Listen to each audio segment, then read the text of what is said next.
मैं 31 मार्च को मेरी रिपोर्ट कोरोना रिपोर्ट पॉजिटिव आई थी। उसी दिन तुरंत मैं एडमिट हो गई, मेरा HRCT स्कोर 9 था। उस 2 दिन तक तो मुझे बहुत वीकनेस रही, फ़ीवरिश रहा, लेकिन ऐसा नहीं था कि मेरा ऑक्सीजन लेवल भी ठीक था। लेकिन उसके बाद उन्होंने मुझे ट्रीटमेंट प्रोटोकॉल के हिसाब से दिया, रेमडेसिविर और जो भी स्टेरॉइड सब कुछ चला। लेकिन वहाँ से आने के बाद वीकनेस तो जो फिज़िकली रहती है वो है, पर मुझे लगता है मानसिक तौर पे भी आप बहुत कमज़ोर हो जाते हो, जिसका कि डॉक्टर इस चीज़ के लिए नहीं मानते हैं। लेकिन मैं मानती हूँ कि मैं बहुत जल्दी चीज़ों को भूल रही हूँ। या आप ये देखिए मूड कभी भी चेंज हो जाता है, कभी बहुत अच्छा लगता है, कभी बहुत बुरा लगता है। और चीज़ें रख के भूल जाना या बहुत देर तक कुछ भी याद नहीं आता, एकदम से ऐसे हो जाता है कि सब कुछ साफ़ हो गया है आगे से। तो ये चीज़ें बहुत डिस्टर्ब कर रही हैं।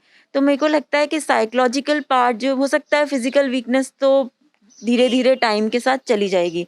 मगर साइकोलॉजिकली जो प्रॉब्लम्स आ रही हैं, जो हम फेस कर रहे हैं, जिसको डॉक्टर्स बिल्कुल डिनाय कर रहे हैं, ये मैं इस चीज़ के लिए बोलूँगी कि इसको भी बिल्कुल मानना चाहिए कि कोरोना कहीं न कहीं आपके मानसिक जो आपका संतुलन है या मानसिक रूप से आपको बहुत परेशान कर रहा है।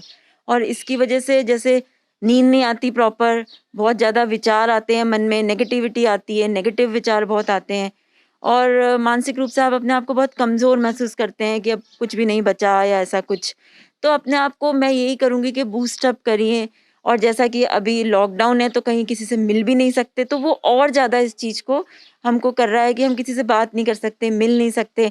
तो मानसिक रूप से आप बहुत अस्वस्थ महसूस करते हो अपने आप को, बहुत। चिड़चिड़ापन ऐसा कुछ होता है फैमिली मेंबर का? क्या? चिड़चिड़ापन आना चिड़चिड़ापन बहुत रहता है, कभी बहुत अच्छा लगता है, एकदम मूड अच्छा हो जाता है और कभी ऐसा लगता है कि क्या हो रहा है, बहुत रोना आता है, लिटरली आप कभी-कभी रोने भी लग जाते हो।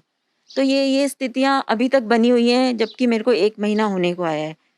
तो पता नहीं अब ये और कितने टाइम तक बनी रहेंगी और शारीरिक तो रूप से तो फिर भी ठीक हो रहे हैं, लेकिन मानसिक रोग अभी भी परेशान कर रहा है।